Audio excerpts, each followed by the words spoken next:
And joining us on the line right now, Montgomery County Executive Ike Leggett. Good morning to you, Mr. County Executive. How are you?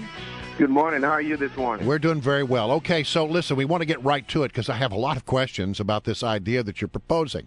Let's set aside for a moment any discussion about whether bus rapid transit is a good idea. Let's set aside any discussion about whether it makes sense in some cases to take away traffic lanes so that you can run these buses. Why do we need an independent transit authority, a whole new layer of government, and it will be a taxing authority that will not be restricted by those pesky charter limits that the county government is limited by? Well, first of all, there's no additional taxing limits. The taxing authority already exists within county government, so we're not asking for any additional taxing authority. The taxing authority already exists. I think we need to have something that's a little bit more nimble, flexible, capable of dealing with the changes that we see in society, and having a department that runs everything from snow removal, pedestrian safety, roads, bridges, transit, I think is a little bit outdated at this point in time. So I want to have something that's a little bit more flexible. Now, the only difference, of course, would be some of the challenges with our borrowing capacity within the charter limit. Beyond that, everything else already exists within the county government. And so I want to shift part of this to at least to an agency or to an authority that will have a little bit more flexibility to deal with many of the issues that we see today. Yeah, but you do agree that the new independent transit authority that you propose would not be limited in the same way that the county government is limited when it comes to raising money and raising taxes. No, it's the same. There are no changes in the authority to raise taxes. But there are limits on what are the charter limits then? That's what the charter limits in terms of the amount that we can borrow. So they would have some additional borrowing capacity. But all of that must go through an annual review and an annual budget through the county council. So there's plenty of input to determine how much you're going to borrow, what the capital programs will be.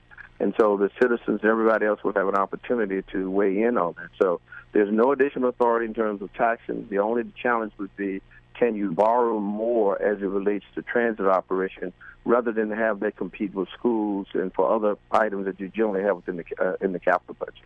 Well, what about the accountability issue? I mean, right now, these decisions are being made by you and your and the county supervisors who, face re-election. They have to face the voters, and they're accountable to the voters every time they run for re-election. But now you're going to have all of these people who are just appointed, right? Well, keep in mind that if I already have the authority now and I'm willing to divest some of that authority, that must mean that this is a very important operation for us to have. Most times you see politicians trying to obtain more authority. Now, if someone wants to give me all of that authority that I now already have and keep it within myself as government, I can probably live with it. I could probably live with the idea that we could create within county government. The only difference, of course, would be the borrowing capacity. So I think there's a lot of confusion out there, and people have not read the bill. In addition to that, the county council still will have the authority as it goes through the normal budget process to look at every capital review, every capital item that goes through it, make sure that things are consistent with the master plan. It has to go to the county council. So I think there's a lot of misinformation for those people who may have some problems with some individual items that we now want to do, such as bus rapid transit.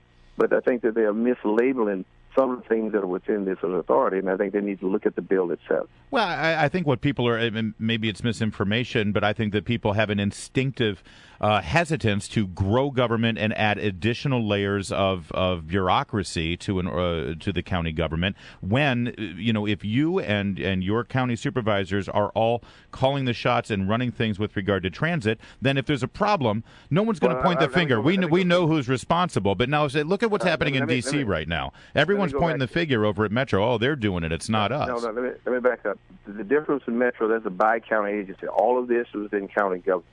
So the examples that people use with Metro, WSSC, all of those are bi-county agencies, and you're right that they have a different layer. This has a very simple layer. And if, for example, a person has no problem whatsoever for me creating within my own county government a separate department of transit and providing the same authority that we have, I would have no problem with that. So therefore, what we can work around that. Well, I don't see a problem that people have addressed thus far, except for the charter limit that is different. And so if that's a problem in terms of the layer of government, I think that we could work around that. I think that other people might say this. You might hear people say something like this. Okay, look, you had that Silver Spring Transit Center. That is now $50 million behind budget. It is $50 million over budget, 4 years behind schedule. It was so badly designed, it was so badly constructed, and it was badly managed. So why do we now want But that was done under the current system, working through Metro and everything else. This is a much more streamlined operation. A bigger governmental authority will do a better job? That's your thought? No. What I'm saying to you is that you would have a much more streamlined operation than you have with the transit center. The transit center is built for the specifications of Metro, built with Metro, a different layer of government outside of the county. This does not have that. This is all internal within the county. That's the difference. And so I think, again, if people have some questions about that layer of authority, then we could do all of this within county government, so long as we have the authority to borrow differently from the other capital projects. I can work around all of that. I don't see a problem that people have described thus far that we cannot fully address and work through. The only difference would be the borrowing capacity, and we could work through all of those other things to the satisfaction of people.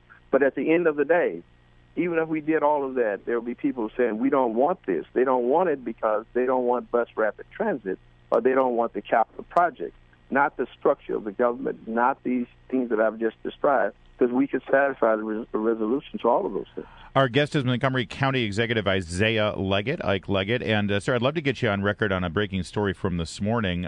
Listen, I know I've heard you wax poetic about Montgomery County schools, saying that we have some of the best schools in the country. It's one of the reasons people move to Montgomery County. Were you surprised to learn that the school board might not be renewing Superintendent Joshua Starr's contract? And I'd love your opinion on that. Do you think that he deserves to be renewed?